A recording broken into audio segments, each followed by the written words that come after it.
Non, on n'a pas fini ou non, vous vous rappelez pas? Je pense, alors, si ma mémoire est bonne, on s'était arrêté peut-être à la quatrième question. Donc, on avait défini le noyau et l'image. Et là, on va passer très rapidement, bon, le temps d'accepter vos camarades. Alors,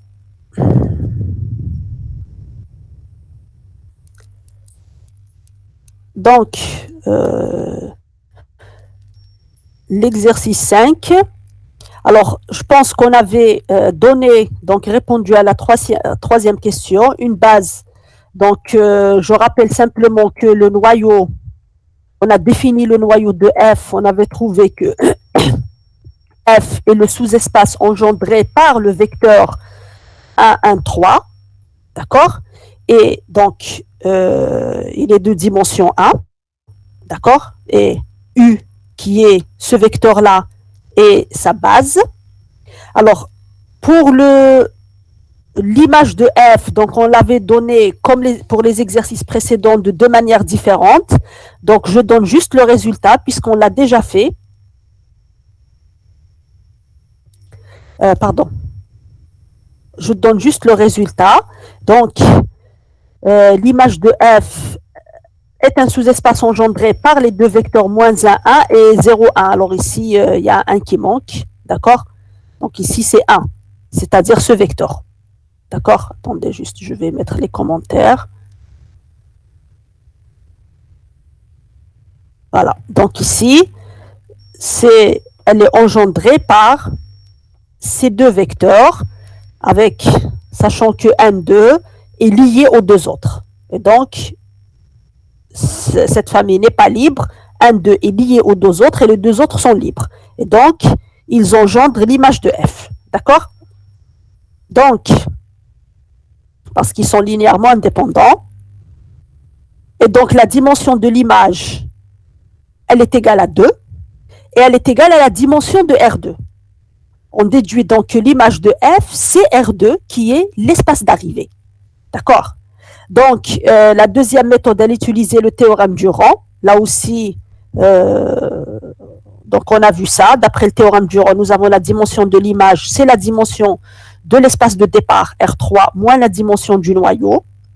Et donc, on trouve la dimension égale à 2, c'est-à-dire la dimension de R2. Et donc, on déduit que l'image de F, qui est un sous-espace vectoriel de R2 de dimension 2, est égale donc à R2 tout entier.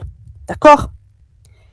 Et donc, on déduit que toute base de R2 est une base de l'image de F, en particulier, par exemple, la base canonique ou la base, soit la base canonique, soit la base qu'on avait trouvée au départ, il n'y a pas de souci. Donc, n'importe quelle base de R2 est une base de l'image de F puisqu'ils sont égaux.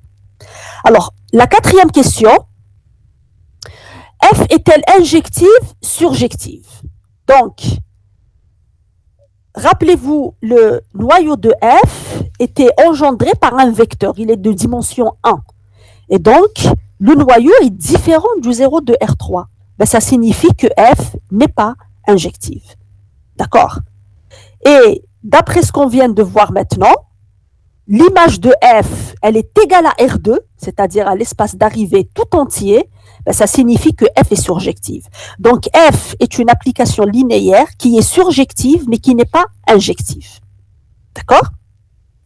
Donc, ceci pour la question 4. Et enfin, la dernière question, a-t-on R3 égale à l'image de F plus qu'RF? Alors, qu'est-ce que vous en pensez? Est-ce que R3 est la somme directe de l'image de F et du noyau de F? Qui peut répondre à la question? Qui peut répondre à la question? Personne? Alors, la condition déjà pour avoir un espace vectoriel comme une somme directe de deux sous-espaces vectoriels, il faudra que ça soit d'abord des sous-espaces vectoriels de R3. D'accord?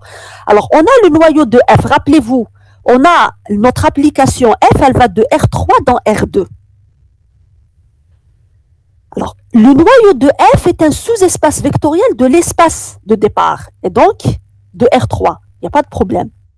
Mais l'image de F, elle est où? L'image de F, elle est dans l'espace d'arrivée, elle est dans R2. Et donc, c'est un sous-espace vectoriel de R3. Donc, on ne peut pas parler de somme directe. D'accord? Donc, ici, on n'a pas une somme directe parce que, alors, directement, parce que l'image de F n'est pas un sous-espace vectoriel de R3. D'accord? Est-ce que c'est clair pour tout le monde? Est-ce que c'est bon pour tout le monde? Oui, C'est clair? oui, madame. D'accord? Alors, on passe à l'exercice 6 dans ce cas. Madame, donc c'est toujours l'image de F n'est pas dans l'espace de départ. Donc, Ben, ça dépend. Si vous avez le même espace de départ et d'arrivée. ah oui, d'accord, d'accord. D'accord? Donc là, tout dépend de votre application. Mais dans ce cas-là, comme on a R3 qui est différent de R2 et que l'image de F est contenue dans R2, donc elle ne peut pas être contenue dans R3. D'accord? D'accord, Est-ce que merci. c'est clair? Oui, merci. D'accord? Et donc, on ne peut même pas parler de somme directe. Donc là, c'était juste un peu pour vous aiguiller sur la définition, c'est-à-dire avant de donner déjà la définition de somme directe, il faut d'abord avoir, c'est-à-dire les objets de base doivent déjà être des sous-espaces vectoriels de l'espace que vous avez ici. D'accord? Donc il faut faire attention il y a des questions comme ça parfois où il suffit de connaître les définitions pour répondre. Donc si vous ne connaissez pas la définition, vous allez vous lancer dans des preuves alors qu'il n'y a rien à prouver. D'accord? Donc il faut faire attention, les définitions sont très importantes. Si vous les connaissez, vous pouvez travailler normalement. D'accord? Alors nous allons passer à l'exercice 6. Donc, alors l'exercice 6, on nous demande de déterminer si elle existe une application linéaire F qui va de R3 dans R2 et qui vérifie la chose suivante. F de n de 3, c'est 1, 0, et F de 2, 3, 1, c'est 1, 0.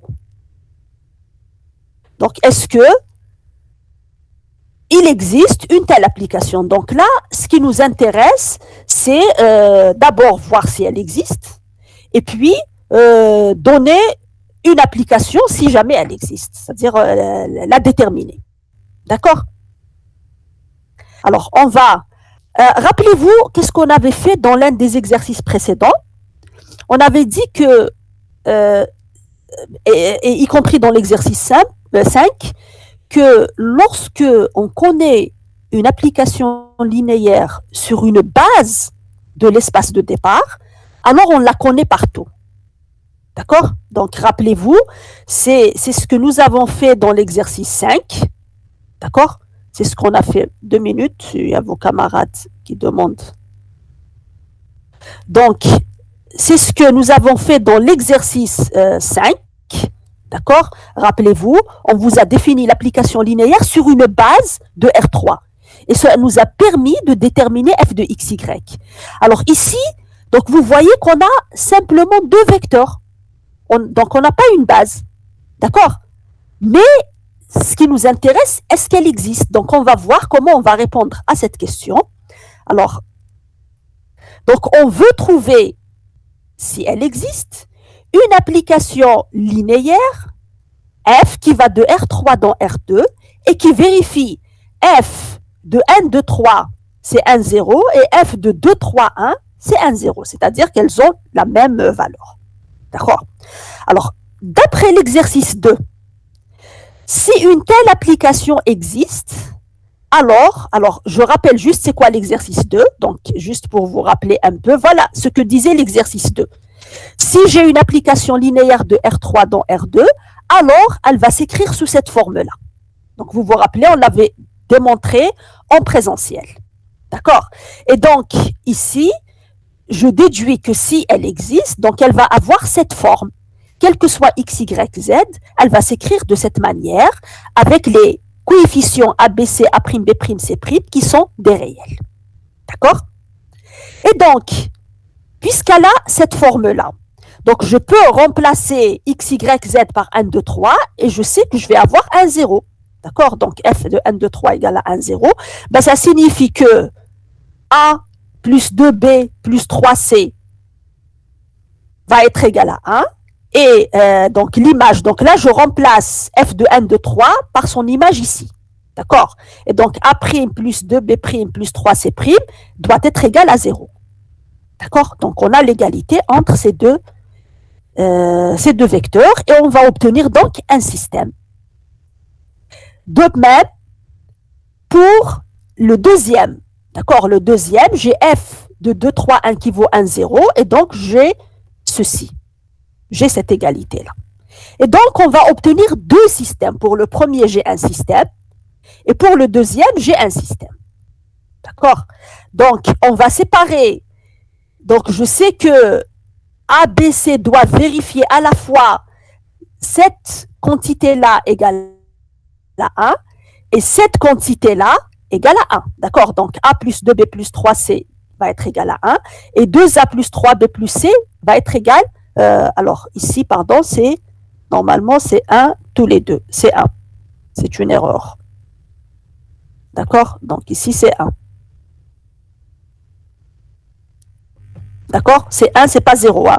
Donc, c'est une erreur, on va la corriger après. Et les coefficients A', B', C' vérifient la chose suivante. Donc, ici, je tire A' plus 2B' plus 3C' égale à 0, la deuxième composante. Et là, j'ai 2A' plus 3B' plus C' égale à 0. D'accord? Et donc, on obtient la chose suivante. Alors, ici, bien sûr, il va y avoir une erreur, hein, parce que ça a été résolu avec 0 au lieu de 1, mais on va reprendre. Donc là, je tire A en fonction de B et de C, puis je remplace dans la deuxième A par sa valeur, donc je vais avoir une équation qui va dépendre uniquement de B et de C. Donc, je tire B en fonction de C, et vous allez avoir donc A en fonction de C, B en fonction de C. Donc, on va corriger avant de vous envoyer le corriger. D'accord? Et bien sûr, C ici, il n'y a aucun moyen de définir la valeur de C. Donc, C est quelconque dans R. D'accord? Donc, les coefficients A, B, C vérifient la chose suivante. Nous avons A et B qui s'écrivent en fonction de C, et nous avons C qui est quelconque dans R. De même, en résolvant ce système, on va trouver, alors ce système, normalement, la solution, elle est correcte, puisqu'il n'y a pas eu d'erreur. Donc, on tire A', pareil, on tire A' en fonction de B', C'. On injecte ici A'. On va avoir donc une équation qui dépend uniquement de B' et de C'. On tire B' en fonction de C'. Puis, on va remplacer, là, on avait A' en fonction de B', C'. Je remplace B' par sa valeur. Et j'obtiens donc A', B' en fonction de C'. Et bien sûr, le C', il est quelconque dans R. D'accord? Et donc, si je prends, puisque C et C' sont quelconques, je peux leur imposer une valeur. Donc, si je prends par exemple, donc là, ça sera juste un exemple, C et C' égale à 1, ben, je vais obtenir l'application linéaire suivante. Donc, F qui va de R3 dans R2, ben, elle va associer, alors rappelez-vous, on avait cette forme-là, d'accord? On a cette forme-là de F, pardon, j'ai cette forme-là de F, et là, je vais remplacer A, B, C, A', B', C' par leur valeur. Et donc, je vais obtenir, donc rappelez-vous, si je remplace donc C par 1, donc je vais avoir ici moins 1 plus 7, ça me donne 6, et là, 1 moins 5, ça va me donner moins 4, d'accord? Bien sûr, encore une fois, ces valeurs ne sont pas correctes, puisqu'il y a eu une erreur, mais si on suppose que c'est correct, c'est comme ça que vous devez raisonner. D'accord? Donc, et C', on va remplacer par 1, donc là, je vais avoir 7 et là, moins 5, et donc, vous aurez cette application linéaire qui vérifie bien ce qu'on nous a demandé. Alors, bien entendu, ça, ce n'est qu'un exemple. L'application n'est pas unique, puisque C est quelconque dans R, ça veut dire qu'il existe une infinité d'applications linéaires qui vérifient ceci. D'accord? Dès que vous remplacez C et C' par une valeur, vous allez obtenir une application. Donc, vous avez une infinité d'applications qui vérifient ces deux égalités. Est-ce que c'est clair pour tout le monde? Est-ce que c'est bon pour tout le monde? Donc là, on a répondu à la question. Il existe réellement, donc cette application, elle existe, et on a donné un exemple. D'accord? Et bien entendu, elle n'est pas unique. Il n'y a pas unicité, puisque là, on n'a pas trouvé A, B et C n'ont pas une seule valeur. D'accord? La valeur, elle n'est pas unique. À chaque fois qu'on se fixe C, et à chaque fois qu'on se fixe C', on a de nouvelles valeurs. Et donc, une application. Donc, ceci étant fait, alors nous allons maintenant passer à la deuxième question. Alors, on nous demande de montrer que P de x qui est égal à 1, Q de x de moins x et R de x et 1 plus x est une famille génératrice de R1 de x. D'accord? Donc, pour montrer que c'est une famille génératrice, donc qu'est-ce qu'on doit montrer? On doit montrer que n'importe quel élément de R1 de x est une combinaison linéaire de ces trois vecteurs, de ces trois polynômes, mais comme c'est des éléments d'un espace vectoriel, donc on peut les appeler vecteurs. D'accord? Donc,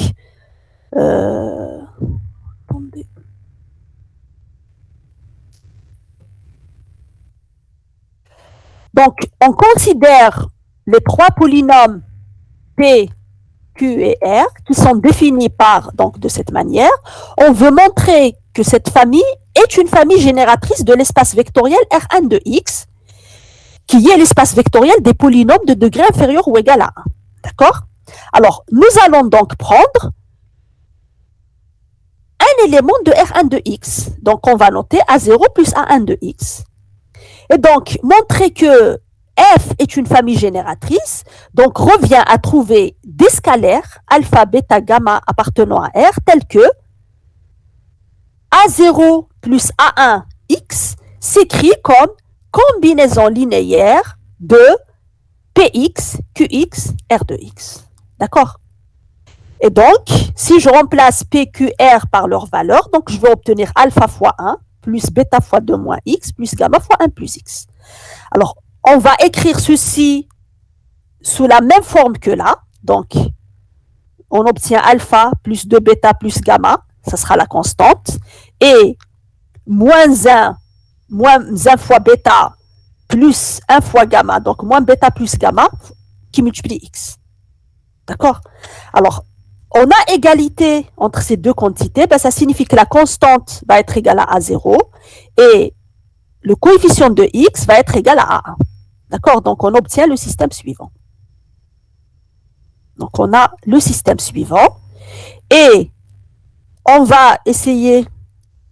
Donc, l'objectif, alors on connaît A0 et A1. L'objectif est de déterminer alpha, bêta, gamma. D'accord? Donc, de la deuxième équation, on va tirer gamma, qui va être égal à A1 plus bêta. D'accord? Alors, on va remplacer gamma par sa valeur dans l'équation 1. Donc, on obtient alpha, c'est A0 moins 2 bêta moins gamma. Et gamma, c'est quoi? Je remplace par A1 plus bêta. Donc, ça sera moins A1 moins bêta. J'ai donc alpha qui vaut A0 moins A1 et moins 3 bêta. Alors, on ne peut pas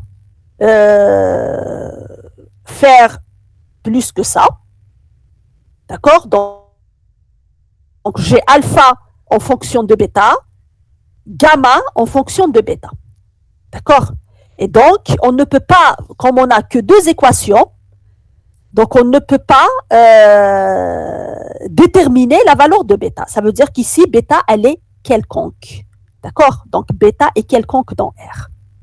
Et donc, A0 plus A1x va s'écrire de cette manière. Donc, c'est alpha, on remplace par sa valeur alpha fois P de x, plus bêta fois Q de x, plus gamma, qu'on remplace par sa valeur R de x. Et là, c'est bien une combinaison linéaire de P, Q et R. D'accord?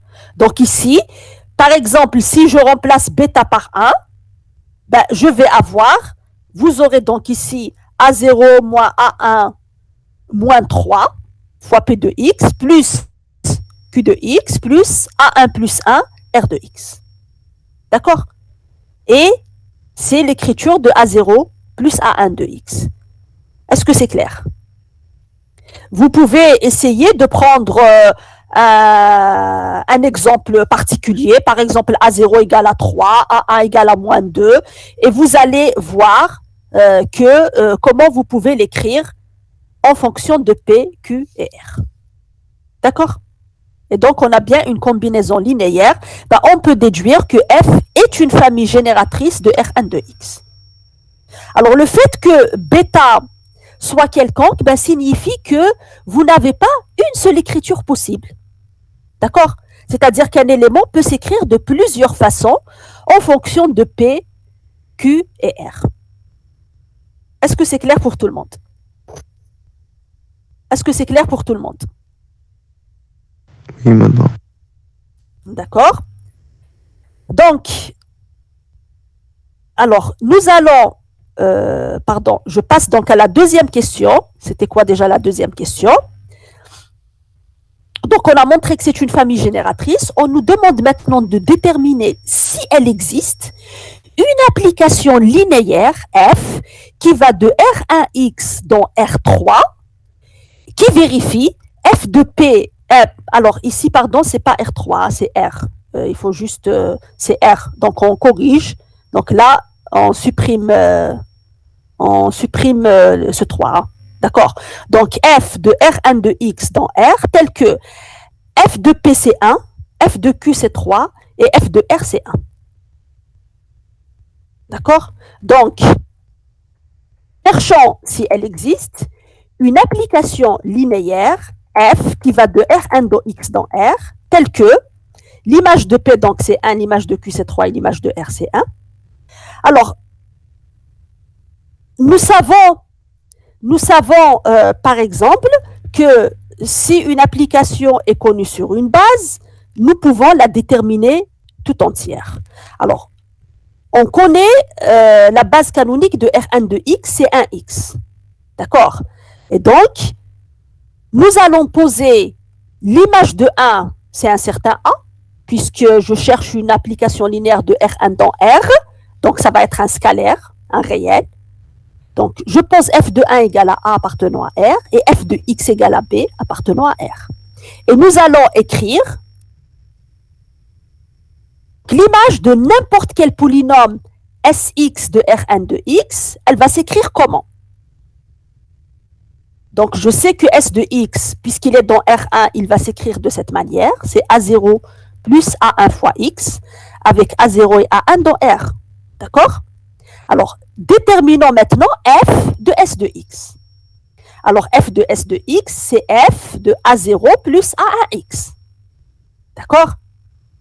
Mais f est une application linéaire. Et donc, elle va me donner A0 fois f de 1 plus A1 fois f de x. D'accord? Rappelez-vous que donc, S de x ici, il est écrit dans la base canonique. C'est A0 fois 1 plus A1 fois x. Et donc, ça va me donner A0 fois f de 1 plus A1 fois f de x. C'est-à-dire A0 fois A plus A1 fois B. D'accord?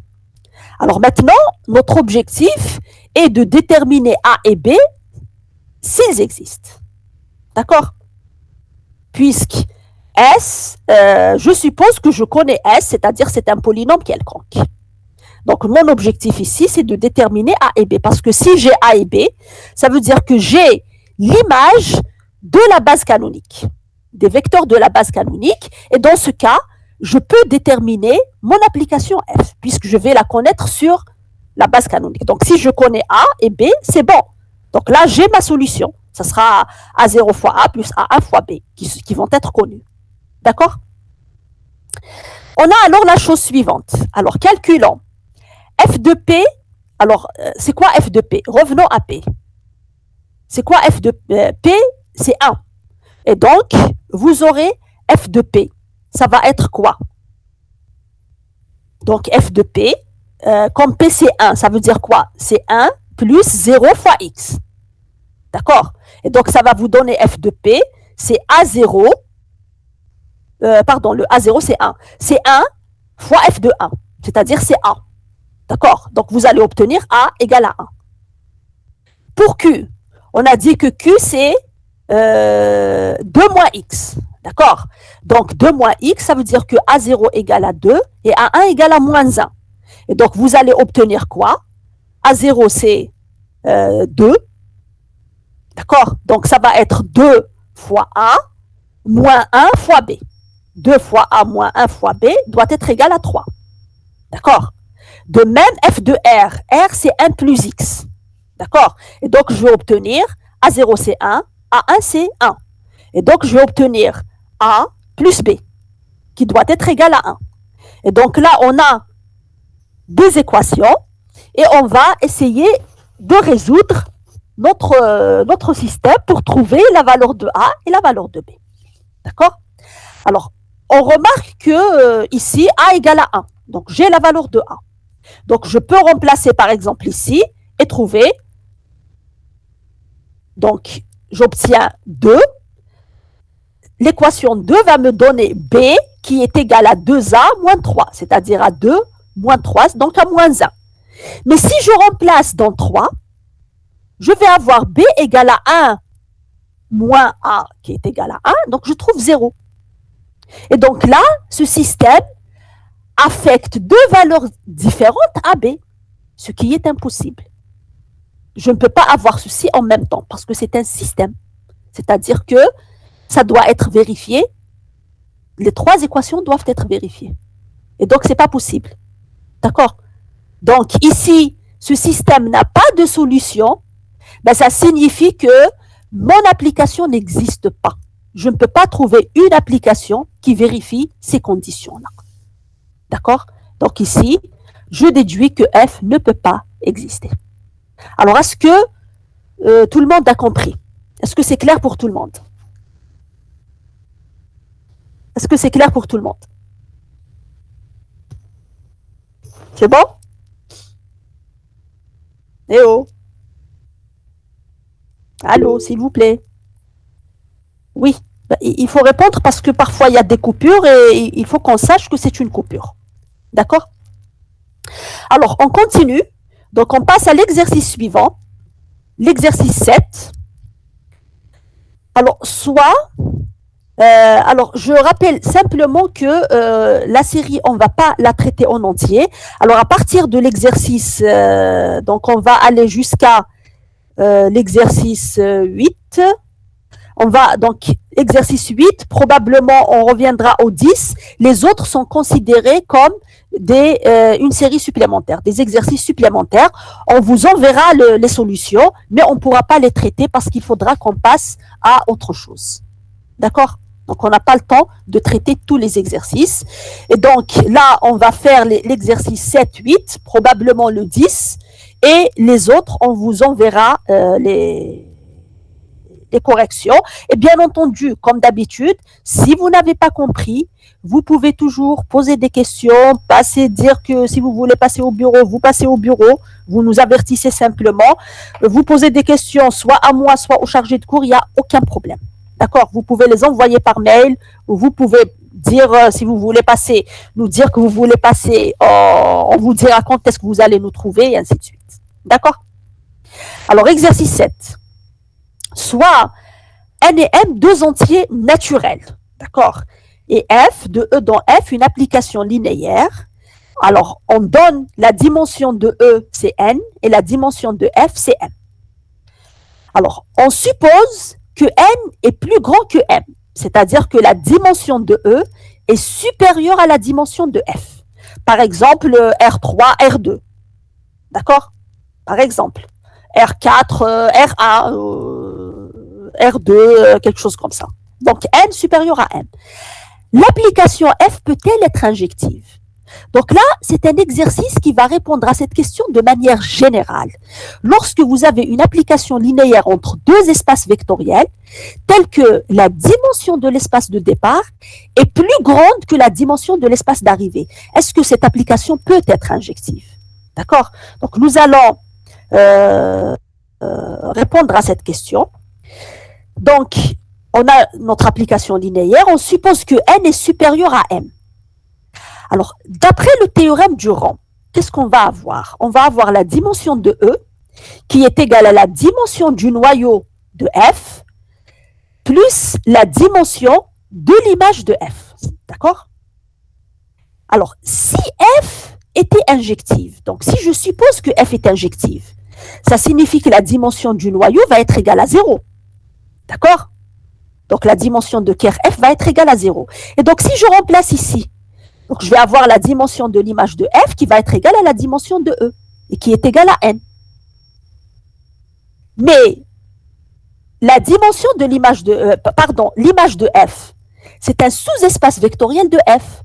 Ben, ça signifie que la dimension de l'image de f doit être plus petite que la dimension de f. C'est-à-dire que je trouve, à partir de là, puisque la dimension de l'image de f c'est n, donc n, je déduis que n est inférieur ou égal à m, parce que l'image de f est un sous-espace de f.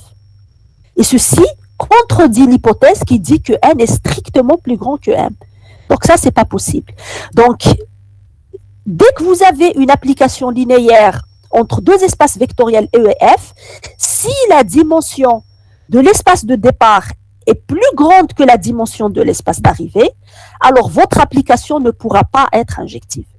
Elle peut être surjective, mais elle ne peut pas être injective. D'accord? Donc ça, c'est un fait qui se démontre de cette manière. C'est pour ça que essayer de revoir ce qu'on avait fait lorsqu'on déterminait à chaque fois est-ce que l'application est injective, est-ce qu'elle est surjective, ben à chaque fois que la dimension de l'espace de départ est plus grande que la dimension de l'espace d'arrivée, notre application ne peut pas être injective. D'accord? Alors, nous allons faire la même chose. Essayer de montrer, donc, la deuxième question. On vous dit que maintenant, si c'est la dimension de l'espace de départ qui est plus petite que celle de l'espace d'arrivée. Par exemple, si vous avez une application qui va de R2 dans R3, par exemple, est-ce que l'application peut être surjective? D'accord? Donc, même chose, nous allons supposer cette fois-ci que n est inférieur à m et nous allons essayer de voir est-ce qu'elle peut être surjective. Donc, si f était surjective, donc si je suppose que f est surjective, ça signifie par définition que l'image de f va être égale à f tout entier, c'est-à-dire à l'espace d'arrivée. Et donc, toujours en utilisant le théorème du rang, qu'est-ce qu'on va avoir? On va avoir la dimension de E qui va être égale à la dimension du noyau de f plus la dimension de l'image de f qui est égale à f, donc la dimension de f. Et donc, je vais obtenir n, donc la dimension de E c'est n, égale à la dimension du noyau de f plus la dimension de f, je remplace par n qui est sa valeur. Et donc, on aura n qui est supérieur ou égal à m. Vous êtes d'accord? Puisque la dimension de Kerr f est supérieure ou égale à 0. Donc, dans le cas où il est égal à 0, n serait égal à m. Sinon, s'il est supérieur à 0, ça va être supérieur ou égal. D'accord? Et donc, il y a une contradiction avec le fait que n est strictement plus petit que m. D'accord? Donc, je ne peux pas avoir ici, parce que la dimension de Kerr est positive, elle ne peut pas être négative. Et donc, je ne peux pas avoir n plus petit que m. C'est une contradiction. Et donc, mon application ne peut pas être surjective. D'accord? Donc, il faut retenir que toute application linéaire qui va d'un espace vectoriel E dans un espace vectoriel F, si la dimension de l'espace de départ est supérieure à celle de l'espace d'arrivée, alors votre application ne peut pas être injective. Si la dimension de l'espace de départ est strictement plus petite que la dimension de l'espace d'arrivée, alors elle ne peut pas être surjective. Et donc, on peut tirer comme conclusion qu'une application linéaire entre deux espaces vectoriels qui ne sont pas de même dimension ne peut jamais être bijective. D'accord? Puisqu'ils n'ont pas la même dimension. Ça veut dire que forcément, l'une des dimensions est plus petite que l'autre. Et donc, notre application, soit elle n'est pas injective, soit elle n'est pas surjective. Ça veut dire qu'elle ne peut pas être injective si vous n'avez pas les mêmes dimensions. D'accord? Est-ce que c'est clair pour tout le monde? Donc, si votre application est bijective, ben, c'est qu'au départ, vous aviez la même dimension. Sinon, elle ne peut pas être bijective lorsque les dimensions de vos espaces vectoriels ne sont pas les mêmes. C'est clair pour tout le monde? Est-ce que c'est bon? S'il vous plaît. Est-ce que vous m'entendez?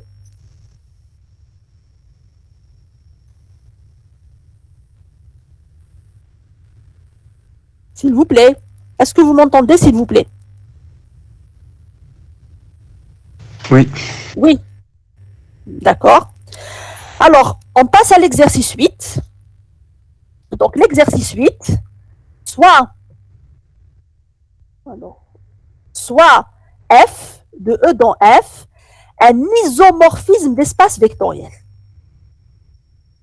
D'accord? Donc, j'ai un isomorphisme d'espace vectoriel. Donc là, déjà, dès que vous entendez isomorphisme, ça signifie que si E et F sont de dimension finie, ils ont forcément la même dimension. D'accord? Puisque c'est un isomorphisme. Alors, montrer que l'application réciproque F-1 est aussi un isomorphisme d'espace vectoriel. D'accord? Donc, puisque c'est un isomorphisme, qu'est-ce que ça signifie? Un isomorphisme d'espace vectoriel signifie que votre application, elle est bijective et elle est linéaire. D'accord? Donc, c'est une application linéaire et bijective. C'est ça un isomorphisme d'espace vectoriel.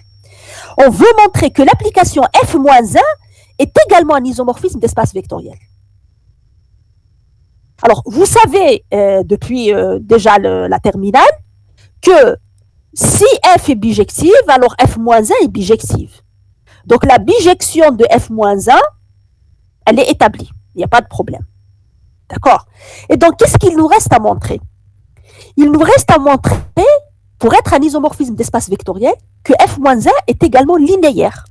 D'accord? Donc, on va montrer que F-1 est linéaire. Alors, on va... Exercice 8. Donc, on se donne un isomorphisme d'espace vectoriel F. L'isomorphisme F, pardon, d'espace vectoriel, E et F, montrant que la bijection réciproque F-1 est aussi un isomorphisme d'espace vectoriel. Alors, ce qui revient à montrer que F-1 est une application linéaire. D'accord? Alors, juste quelques rappels. Donc, on rappelle que pour tout Y appartenant à F, pardon, et tout X appartenant à E, F-1 de Y égale à X, si et seulement si F de X est égal à Y. Donc là, c'est la définition de l'application réciproque, l'application inverse. D'accord? Alors, on veut montrer qu'elle est linéaire. Donc, on va prendre deux éléments de F. D'accord? Parce que F-1, c'est une application qui va de F dans E. Donc, on va prendre deux éléments de F, U1 et U2 appartenant à F, et un scalaire lambda appartenant à K, parce que E et F sont des espaces vectoriels sur le même corps commutatif K. D'accord? Ça, c'est à chaque fois qu'on définit une application linéaire, les deux espaces sont forcément définis sur le même corps commutatif. Donc, il s'agit de montrer que F-1 de lambda U1 plus U2 est égal à lambda fois F-1 de U1 plus F-1 de U2. D'accord? Donc, c'est ce qu'il s'agit de montrer. Alors, on va... Alors, posons F-N de U1 égale à V1. D'accord? Et F-N de U2 égale à V2. Bien sûr, V1 et V2 sont dans E. Alors, ces vecteurs, ils existent parce que F-1 est une application. Elle existe. L'application F-1, elle existe. Donc, lorsque je prends les vecteurs U1 et U2 dans F, ben forcément, leurs images se trouvent dans E. Donc, V1 et V2 sont des images de U1 et U2 par F-1. Donc, c'est bien des vecteurs de E. D'accord? Alors, d'après étoile, qu'est-ce que j'ai? J'ai U1 égale, alors, rappelez-vous, puisque f moins 1 de U1 égale à V1, donc forcément, U1 va être égal à f de V1. Donc U1 égale à f de V1 et U2 égale à f de V2. D'accord? Et donc, je peux remplacer par leur valeur ici. Donc j'ai f moins 1 de lambda fois U1 plus U2 va être égal à f moins 1 de lambda. Alors je remplace U1 par sa valeur, f de V1. D'accord? Donc lambda f de V1 plus f de V2, qui est la valeur de U2. D'accord? Et donc, alors, j'ai lambda f de V1 plus f de V2. Alors, il ne faut pas oublier que f est linéaire. Donc, ce que j'ai à l'intérieur de la parenthèse ici, il est égal à... pardon, c'est pas lambda. C'est... ici, il y a une petite erreur. C'est quand on rédige, on a un peu... Donc, on a ceci. D'accord? C'est f moins 1 de f de lambda V1 plus V2. Parce que f est linéaire. D'accord? Est-ce que c'est clair? Donc, c'est-à-dire on a directement ça. D'accord? Donc, on supprime ça. On supprime cette ligne. D'accord? Donc, on a directement ce qu'il y a à l'intérieur de la parenthèse, ça. Comme f est linéaire, il est égal à f de lambda V1 plus V2. Rappelez-vous, f de lambda V1 plus V2 est égal à lambda f de V1 plus f de V2, puisque f est linéaire. D'accord? Donc ici, car f est linéaire. Donc c'est f moins 1 de f de lambda V1 plus V2. D'accord? Et donc, comme j'ai ici f moins 1 de f, c'est-à-dire f moins 1 rend f appliqué à lambda V1 plus V2. Mais f moins 1 rend f, c'est l'identité dans E, parce que f moins 1 est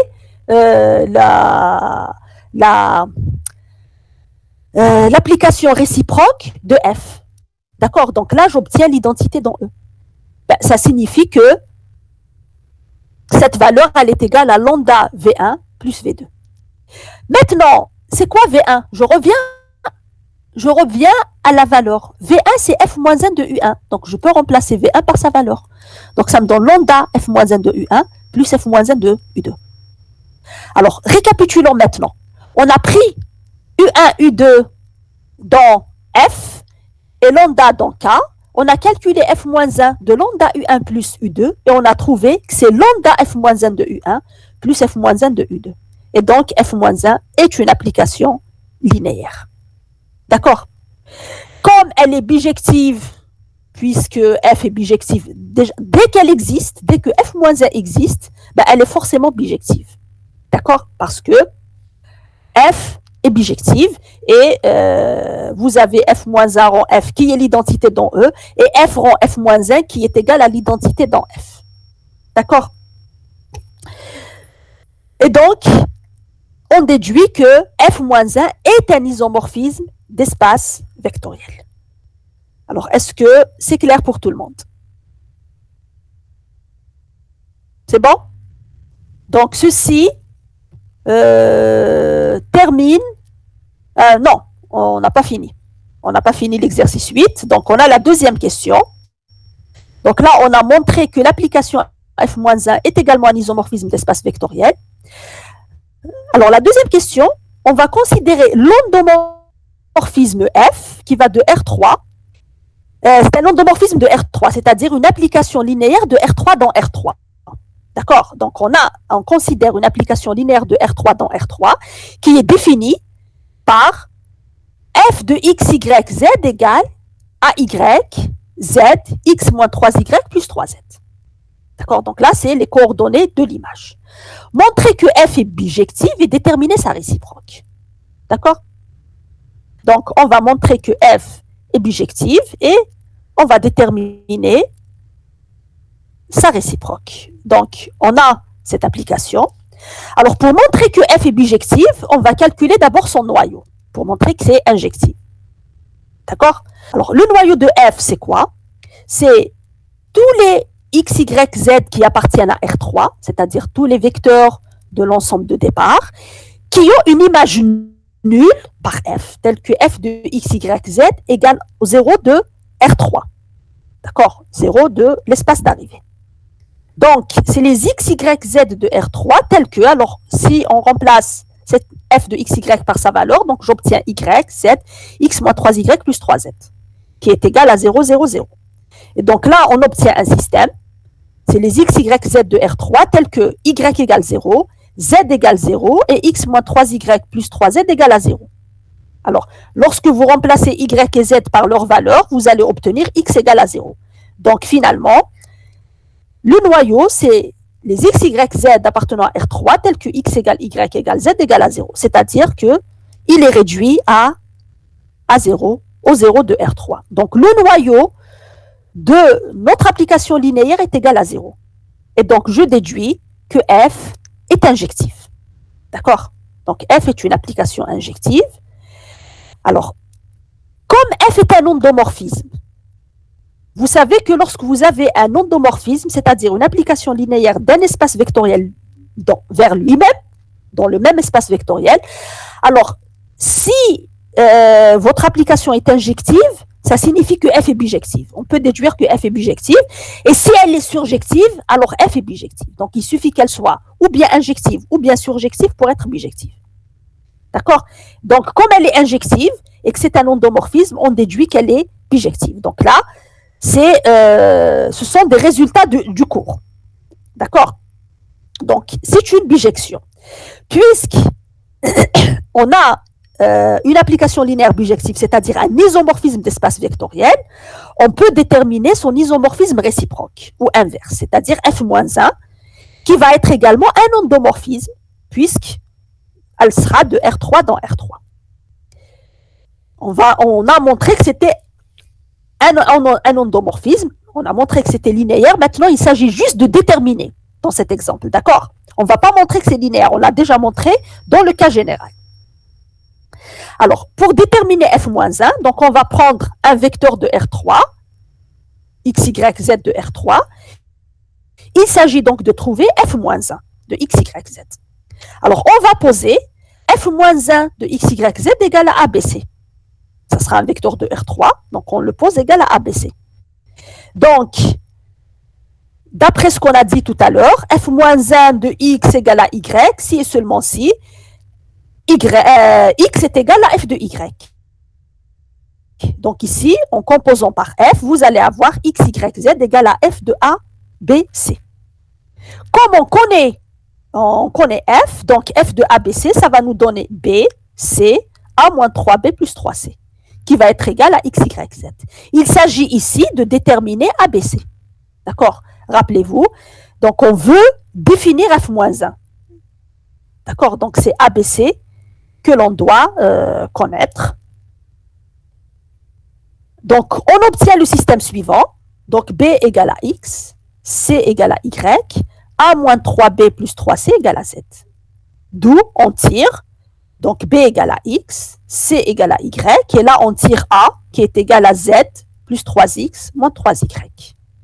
Et donc, par suite, lorsque je prends un vecteur x, y, z dans R3, je peux lui associer par f-1 le vecteur. Donc, alors, rappelez-vous, donc le vecteur ABC, je remplace A, ça va être donc 3x moins 3y plus z.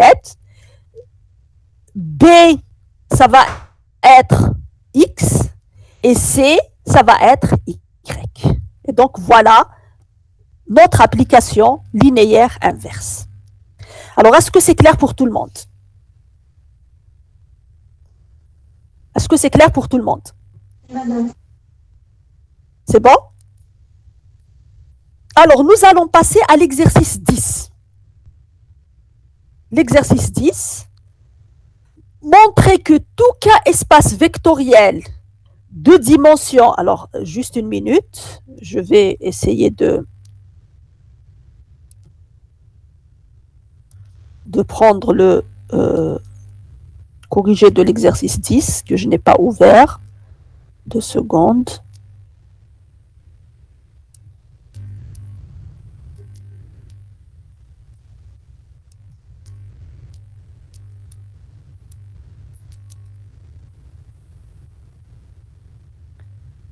D'accord? Donc, montrer que tout cas espace vectoriel de dimension n, avec n un entier non nul, est isomorphe à k puissance n. D'accord?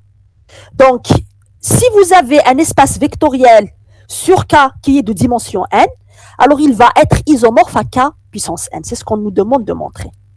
Et donc, s'il est isomorphe à k puissance n, ça veut dire que je peux le traiter comme k puissance n. D'accord? Alors, on va donc soit n un entier non nul, et soit E un k espace vectoriel de dimension n, montrant que E est isomorphe à Kn. Alors, pour montrer qu'il est isomorphe, donc il va falloir déterminer un isomorphisme. D'accord? Alors, comment déterminer cet isomorphisme? On va considérer B une base de E. Puisque E, c'est un espace vectoriel de dimension n, donc il va avoir une base qui va contenir n vecteurs. Donc, soit B, dont les éléments sont V1, V2 jusqu'à Vn, une base de E. Alors, tout élément X de E, il va s'écrire de manière unique dans cette base. Donc, il va s'écrire comme, donc X va s'écrire comme lambda 1 fois V1, plus lambda 2 V2, plus, jusqu'à lambda n Vn. Les lambda I étant dans K. D'accord? Alors, nous allons considérer l'application suivante. F, elle va de E, donc Kn, à X qui s'écrit comme lambda 1 V1 plus lambda n Vn. J'associe le vecteur lambda 1 jusqu'à lambda n, c'est-à-dire les coordonnées de X dans la base B. D'accord? Alors, cette application, elle est linéaire. Alors, en effet, prenons X égale à alpha V1 plus jusqu'à alpha n Vn et X prime, pareil, qu'on va écrire dans la base B avec les coefficients bêta 1 jusqu'à bêta n. Donc, on va prendre deux éléments x, y dans E et on va se fixer lambda appartenant à K. Alors, on va calculer f de lambda x plus x prime. Alors, on va remplacer f de lambda x plus x prime. Ça va être quoi? Ça va être lambda fois ceci plus x prime, plus tout ça. D'accord? Et donc, vous pouvez écrire ces éléments comme vous avez, par exemple, donc vous allez avoir quoi? Lambda alpha 1 plus bêta 1 qui va multiplier V1, plus lambda alpha 2 plus bêta 2 qui va multiplier V2. Donc, je peux écrire lambda x plus x prime de cette manière. C'est gamma V1 plus jusqu'à gamma n Vn, où les gamma i, c'est des lambda alpha i plus bêta i. C'est-à-dire que vous allez mettre les VI en facteur à chaque fois. Et donc, c'est quoi l'image de gamma 1 V1 jusqu'à gamma n Vn d'après mon application? Ça va être gamma 1 jusqu'à gamma n. C'est gamma 1 jusqu'à gamma n. Mais gamma 1, je peux remplacer par sa valeur. Qu'est-ce que ça me donne? Ça va me donner lambda alpha 1 plus bêta 1 et jusqu'à lambda alpha n plus bêta n. Mais, ça me donne, je peux l'écrire comme une somme. C'est lambda alpha 1 plus virgule jusqu'à lambda alpha n plus bêta 1, bêta 2 jusqu'à bêta n. D'accord? Donc, ce vecteur, je peux l'écrire comme une somme de deux vecteurs. Est-ce que tout le monde est d'accord jusque-là? C'est bon? C'est bon? Est-ce que vous arrivez à m'entendre, s'il vous plaît? Oui, madame. Oui, alors très rapidement, on va finir cet exercice. Et donc, là, je peux mettre lambda en facteur. Je vais avoir lambda fois alpha 1 jusqu'à alpha n plus bêta 1. Mais alpha 1 jusqu'à alpha n, c'est quoi? Ben, c'est l'image de x par f. Donc, j'obtiens lambda fois f de x. Et bêta 1, bêta jusqu'à bêta n, c'est l'image de x'. D'accord? Et donc, j'obtiens f de lambda x plus x', c'est lambda f de x plus f de x'. Et ceci signifie que f est linéaire. D'accord? F est linéaire. Alors, pour montrer que c'est un isomorphisme, donc on a besoin de montrer que c'est un isomorphisme, et donc on a montré que c'est linéaire. Alors maintenant, très rapidement, le noyau de f, c'est les x appartenant à E qui ont une image nulle. D'accord?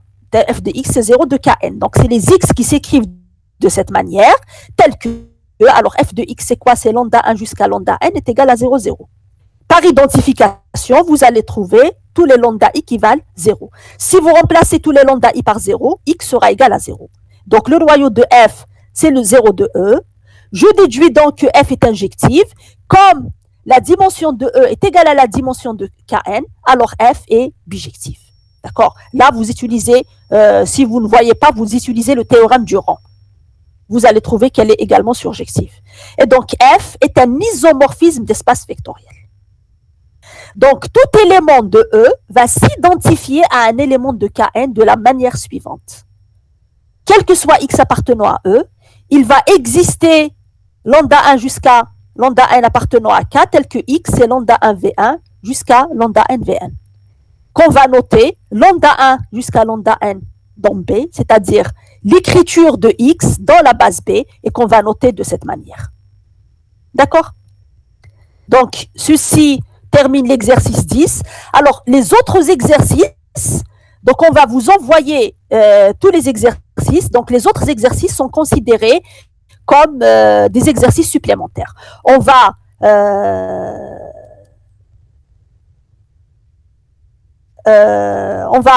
vous envoyer les exercices. Si vous avez des problèmes, vous pouvez nous poser des questions. Alors, je ne vous retarde pas plus que ça. Bon courage et bonne journée.